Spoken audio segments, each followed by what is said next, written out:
Hello, everyone. Yeah, it's been a while. It's been a trying, excuse me, it's been a trying couple of weeks with everything that's been going on. But I wanted to do a little catch up and dip my feet back into recording and getting back into it after, like I say, all that's been going on. Unfortunately, I dealt with COVID, which knocked me down for a few days, but seem to be on very much on the mend now. Unfortunately, last week, Leroy passed away. So that one hit me really hard, but I really wanted to say a true and heartfelt thank you to everybody that reached out, that left comments. I haven't responded to anything, and I'm so far behind in uh, watching everybody's videos. So I would like to apologize for that. I will catch up eventually. It's just going to take a little bit.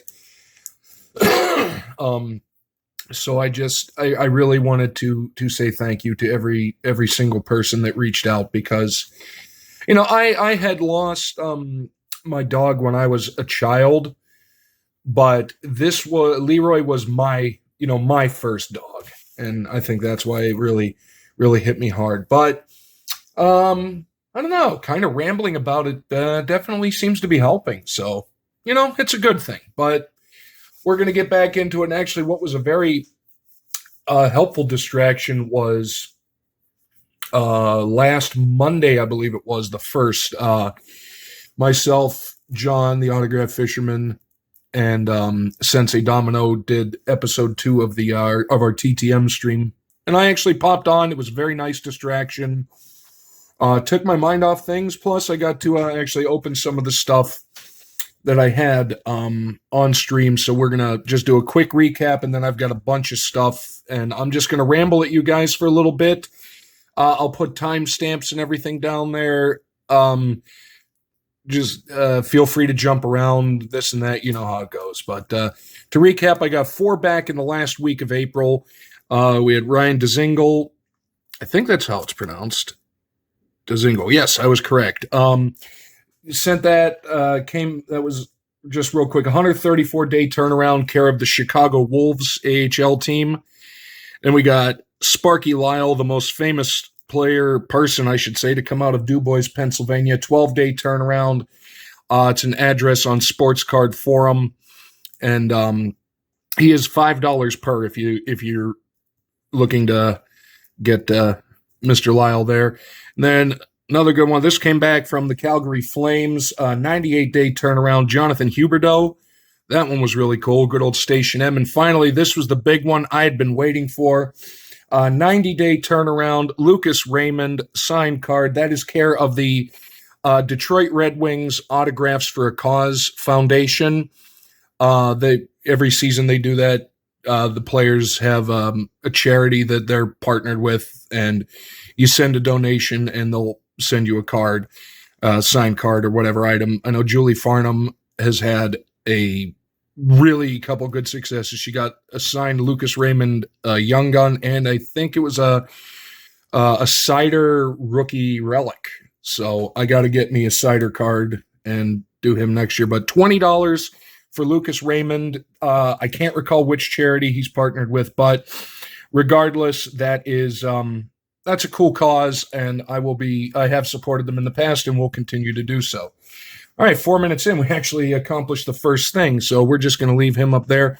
But actually, speaking of Julie Farnham, I got something in the mail from her the other day. I pre-opened it because... Did I? Yeah, I did. Oh, yeah, I couldn't find my knife. No idea what this is, but it's a thick boy, and it's the community angel, Julie Farnham. Please make sure to check her out. Link below. So let's see. No longer at your side, but always in your heart. And that right there is so true. I would be more concerned with myself if I had no emotion. But there's something thick, and it's Pat Fryermuth. Woo. Sending hugs your friends, Julie, Dusty, and JD. And see, this is why this community is just Absolutely fantastic. Cards don't make everything better, but can't hurt. Well, it's numbered. 5. Okay,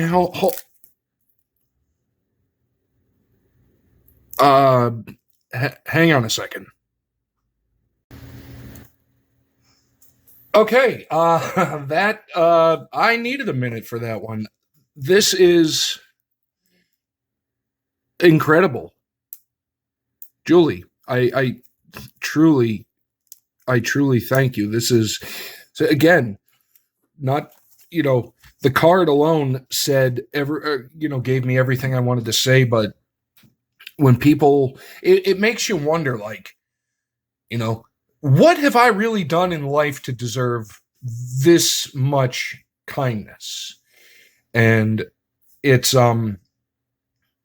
very, very humbling, and it means a lot. It truly does. I may not be able to express it the best way, or the way I think I should, but I truly hope everybody who has reached out, and Julie for this, knows how much it means. It truly does. It truly means a lot. And on that note, I have another thing to share, and then I actually got one more thing that'll take my mind off of the overwhelming emotions that I'm feeling right now. So bear with me 1 second again. All right, I think this segment is going to be, I think, the last one I film for today. Obviously, spoiler alert, I'm not filming all this at one go because,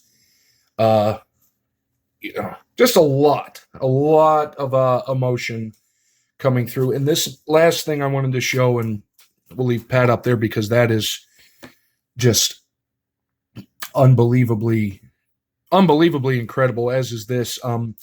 Backstory behind it. The other day I went out to get the mail, and I came back and I noticed there was a box on my front porch, or my front step. Don't technically have a porch, but that don't know why, that's just one of those random little extra bits. And so I grabbed the box and I brought it in. It was a return address from some company in California. I had no idea what it was. I opened it up, and I'm just going to show it briefly because it's still, like, man, that's that raw emotion thing. And it was just this absolutely amazing. And let's see. Oh, it actually does work better on camera than I thought it would. Little glass thing of my buddy Leroy there. And when I got this, it floored me because I had no idea. There was a card in there with no signature on it. And I was like, okay, this is weird. But it took me a minute, but I noticed eventually that what was written on there was the words in the particular photo that I had posted in my YouTube post. So that made me think, it was probably my dad. So I reached out to him. He did not know about it. I reached out to my mother and my sister. Neither of them knew about it. My sister said, man, I wish I could take credit for that one. My friend, a couple of my friends, I asked them about it, and nothing. Until the Instagram message came. I think it was actually later on that day when I actually got it. And it was Brian LCS. And thank you. Thank you. If you're not subbed to either Julie, or to either, there's no either about this statement. If you are not subbed to Julie and Brian, you're doing yourself a disservice. Links to both of them will be down below. And, this is, in that one, I think is going to be one of the biggest help. Because in a weird way, now the circle is complete. And I'm coming back. There's still going to be a little raw, a couple of moments like this one, but, I think this is good to kind of get it out and get it on film. So thank you. I mean, I don't even know how long this is because I've actually stopped the video like 4 or 5 times. But if you're still with me, wow. I mean, thank you. And thank you. So I'm going to stop this section here. For you, it's only going to be a few seconds. But for me, I don't know, I might film the rest of this tomorrow, but we will see.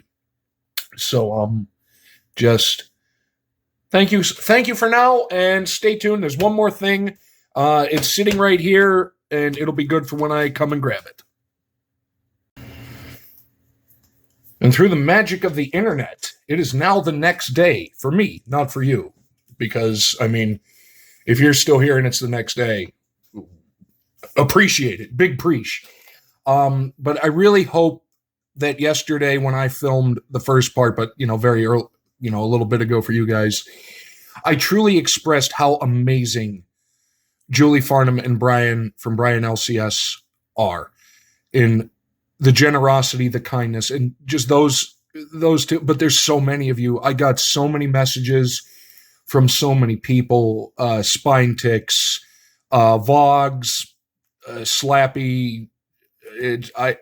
I don't want to do a disservice to anybody by leaving somebody out, but there are so many of them, and it means the world.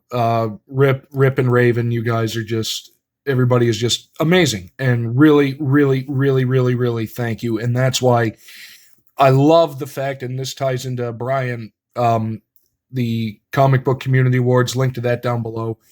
Just bringing everybody together in so many ways. It's amazing. And the favors that I have been bestowed from those two and all the kind words that I've gotten from everybody, there's no way truly I can ever repay you. But I'm going to do my best to try. And, hopefully it's more entertainment with some rancid stuff that's in there. And, and at least Leroy's still going to be watching and be like, you know what? I can watch Human continue to be weird. And you know what? I think that's exactly what he would want to do. So, well, we'll get to that later, but history by mail. Weirdly, this is April's, but I got it on May the 1st. So April's history, something different. Okay, I got an invite, and I love history by mail, and I really hope everybody still likes it as much as, well, that's, all right, that's kind of an interesting thing. But we're going to take a look at that. Actually, I can't avoid the elephant in the room any longer. You're going to employ women, War Department, Washington, D.C. Here we go. For maximum manpower utilization, for maximum war production, for victory, employ women intelligently. All right, so obviously this is probably going back to war. Certain suggestions in this book are already specific War Department directives. Others are not. Ooh. Use a trained personnel woman. Thank God they put that other N in there. Women worker needs. Okay. Oh, okay. Well, and again, the time. Women are pliant, adaptable. Yes, the man. You really got to think like this isn't really forever ago. And it goes right there. There's the date, April 1st. Oh, that is the ultimate April Fool's joke. Wording it this way, April 1st, 1943. We're not talking in the distant history. There are quite a lot of people still around that were around for when this actually came out. Women can be trained to do almost any job you've got. Well, I mean, yeah, we've known that pretty much all of humanity, but special. Well, and that's the thing. Like, I don't understand why they would feel the need to to actually put this into a specific pamphlet for, women employment. Like, this is how to do it with everybody, And let's not forget, especially during war production, it wasn't just, women going in there. It was a lot of even, retired men, or older men who were too old for military service. A lot of them were still employed during the wartime. So I don't get it, but it's like, it's one of those, like, in 2020 hindsight, looking back, limit to 8 hours a day and 48 a week. Well, that's like I say, that's kind of like how you should do it with everybody. Schedule short morning and afternoon rest intervals on arduous jobs. Again, luncheon. Yeah, well, I mean, we've all been to that one. Yeah, I'm so, like I say, I'm absolutely flabbergasted. But you know what? This is why I have always said, and I'm just going to go slowly through this and rant about the way of it. More than 5 million new workmen are now needed for war production. More than half must be women. Well, yeah, because we didn't have 5 million guys to spare, back in 1943 when the U.S. war machine was really starting to kick into effect. Yeah, properly hired, properly trained, properly handled new, again, employees are splendidly efficient workers. Wow. Man, these thumbnail aids may help. All right. If there's thumbnail, there's thumbnail aids. Okay. The views expressed in this pamphlet are those of the War Department in Washington, D.C. from 1943. You can see where I'm going with that, because there's no way this is going to be, there's no way this would fly. Even in like 1970, there's no way this would fly. The woman worker is earnest. Okay, so there's only one. Remember, a woman worker is not a man. Thanks, Captain Obvious. In many jobs, she is a substitute, like plastics instead of metal. She has special characteristics that lend themselves to new and sometimes much superior uses. I gotta say, you talk about a kind of a backhanded compliment, but there you have it. U.S. Government Printing Office, 1943. I mean, but the thing is, like, people talking about, whitewashing history and what it is. But the thing is, we have to remember that stuff like this existed and stuff like this happened. It is vital for us to truly understand history and where we've come from and where we need to go. And again, like I say, look at this date, 1943. There are a pretty good amount of people that were around, and some even of working age, in 1943. And that's, like I say, I've said it before, especially when reading history by mail. History ain't pretty, but it's vital. So we have to, you can't forget or just ignore things that happened in the past that are now, politically incorrect or, horrifyingly racist or whatever, that was more accepted back then, despite the fact that it happened, and it is just absolutely terrible that it happened. Oh, good old wartime propaganda. I'll just go through this because I could ramble on for 27 years. Just coming up. Approximately 19 million women, American women, worked during World War II, with 3 million new women entering the workforce. That's a lot. Prior to the war, working women were primarily from lower working classes, many of whom were immigrants and minorities. Once the war started, women were entering higher paying jobs. Well, yeah, because the guys were at war. Social stigma had previously prevented women from entering the workplace. Many Americans felt work was beneath women, while others felt women working would upset gender norms and family life. After mass unemployment of the Great Depression, it became popular to object to women entering the workforce and taking jobs away from men. Again, like different time, different social, economic situations, but mainly just a different way of thinking. And now, it's 2023, so we're looking, 80 years ago. Sorry, math. 80 years ago, last month is when this came out. And so the aviation industry saw the largest increase in female participation, jumping from 1% to over 65% by 1943. The War Department was, according to Secretary of War Henry Stimson, the vast reserve of women power. Yeah, that is, and it wasn't just in working.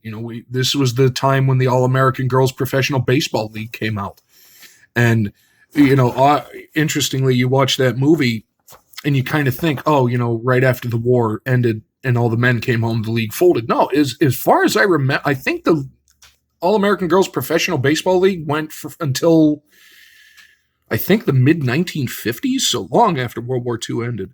First FDR to create government child care facilities, which were eventually created in 1942 under the Community Facilities Act. Okay, good. There you go, and we'll just...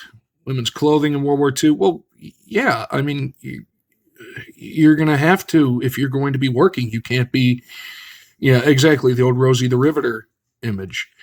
I'll just kind of blow through this and say, actually, that my subscription to this should be coming up soon, so I will be renewing that. The Women's Air Force Service Pilot, the WASPs, there was a group of over 1,000 women who flew planes. I remember reading about them. I'd like to read more about them. There was quite a lot. Segregation was still the norm. Yeah, 1944, African-American women served in black-only units, and black nurses were only allowed to help black soldiers. Black women were not allowed into the Navy until 1944. Did not know that. Post-war, all women were laid off. Yeah. Others returned home voluntarily. No jobs for women. By 1950, 1 in 3 women were working outside the home, of which roughly half were married. Since product shortages during the war made spending money difficult, many women had saved large portions of their wartime wages. These savings were used to finance a down payment for a new home for their growing families, and thus the baby boom era was created essentially. So that will do it for this very long and rambling but very therapeutic video. The first part of this was very, very helpful, and I do.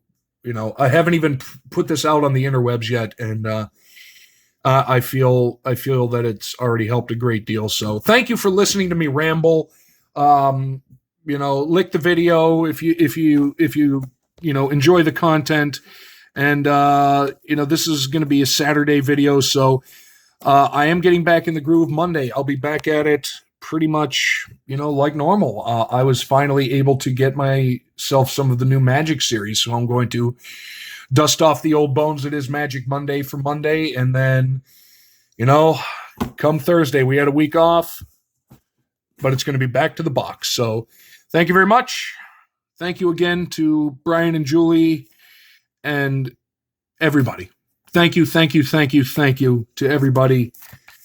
Truly cannot express what it means, but like I said, I'm going to do my best to try. So thank you much. Stay good to each other, because, we're one big happy YouTube family here, I guess you could say. And I truly mean that. So thank you, everybody. We will see you next time.